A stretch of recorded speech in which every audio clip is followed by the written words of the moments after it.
So for everyone watching, introduce yourself, who you are, and what you do. What's up? I'm Chef Boyardee. No, for real. But yeah, so we here, you see we're making pizzas, but I'm the host of The Kitchen Couch, the podcast for everybody, where we feeding the soul one conversation at a time.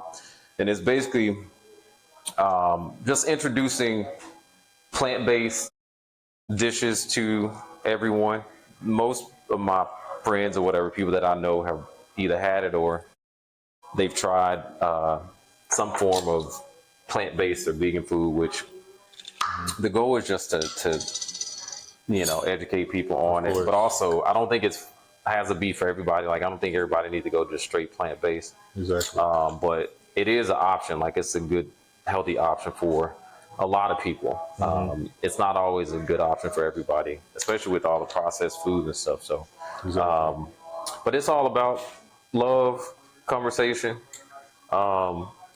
healing, and doing all that through food. That's the goal of the podcast. Of course. So take us back. Yep. Where were you before all of this? Yep. So one of the biggest reasons I decided to do plant-based was my mom got diagnosed with a blood cancer. It was like a blood bone cancer. I don't even know if I talked about this yet. I may have. But people that know. Exactly. But it was a blood bone cancer, and it took them a year to diagnose it.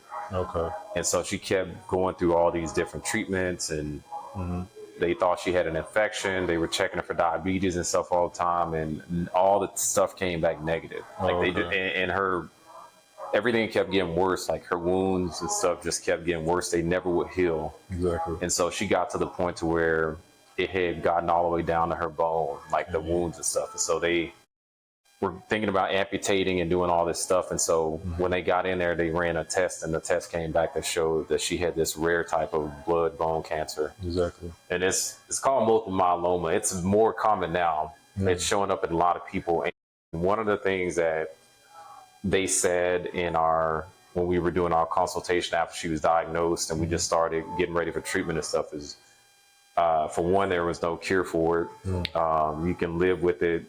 The average life expectancy used to be 2 years. Now I think it's 5. Okay. My mom lived 7 years. So she fought it a long time. And in our consultation, one of the things that they told us is that they linked it to environment. Like, it was an environmental cancer. And they asked a lot about what she ate, did she grow her own food, where'd she live? Just a lot of things centered around what chemicals and stuff that are in the soil and in the food. Exactly. So that alone changed some stuff in me, where I was always a clean eater, always. Very I feel like, yeah, for the most part, never been a big beef eater. Okay. And at that time, all I ate was chicken, turkey. That's kind of it. I didn't eat pork. I hadn't eaten pork since I was in college.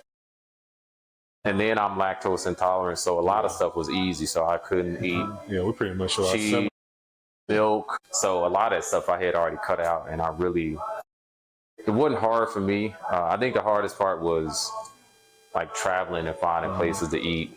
But that's kind of been my journey, and so it was more personal for me. So that's kind of my journey. Exactly. Okay. Yeah. So at the beginning, who did you think you were helping, besides your mother, like as in everybody towards the world? But at the end, who were you actually helping? That's a good question. I think it was more selfish for me, to be honest. I think it was just more of a selfish thing, me doing something I felt would give me a better chance of hopefully not being diagnosed with that same thing. Of course, you can't avoid everything. Do your best to maintain. And the more research you do, we sometimes don't even really know where our veggies are coming from. Most definitely. We don't know what's been sprayed on them, so a lot of this, and we don't know how they were grown, where they were grown. So a lot of it is just putting a lot of faith in in where we buy our foods at, and Most hoping definitely. for the best and doing your best to like eat them. Because if you're not growing your own food, and kinda which most gambling. people can't do that today, but I think just giving yourself the best opportunity. And for me, it was fun too, like just learning different ways to eat. And I got really good at cooking. Yeah. Because when you're plant-based, like you have to cook a lot. Of course. Yeah. Yep. Yeah. And so, for someone watching this right now who's stuck, what would you tell them to do today? Like, When you say stuck, as in like making that transition into eating cleaner, being more health conscious. I would just say like I think everything in moderation. Like I think life is about balance. Like I don't think I think you can be extreme on both ends. Like I think you can be extremely self-conscious about what you're putting in your body, and I think you can go too extreme with that.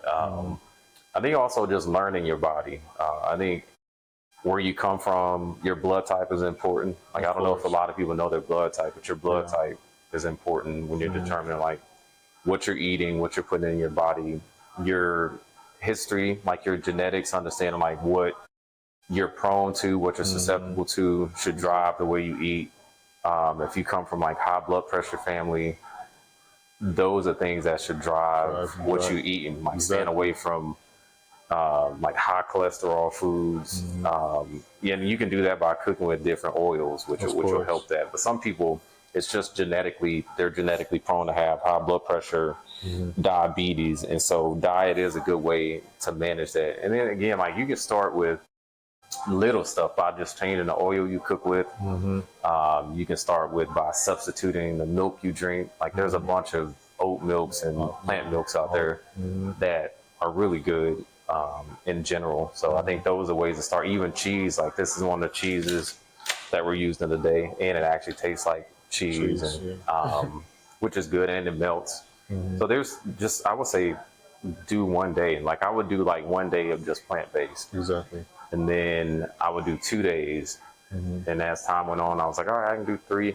And then I was able to start doing like every day. Exactly. Yeah, so I would say It's a real lifestyle. Yeah, that's it. Incorporated. Okay. And then just for the audience again, just say who you are again and where they can find you and anything that you have upcoming. Just the Kitchen Couch we're on all platforms. So if you're on Spotify, YouTube, Instagram, TikTok, we're on all the platforms where you guys can go follow us and keep up with that.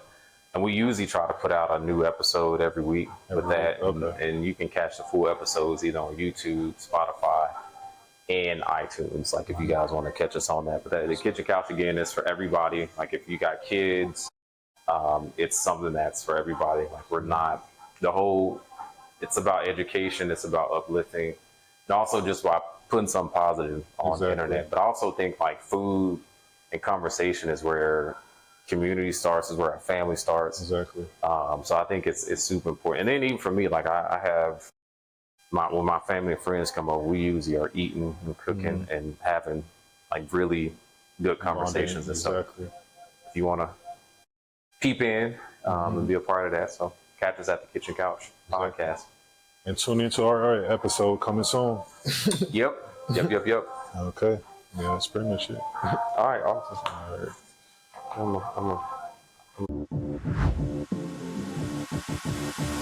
I'm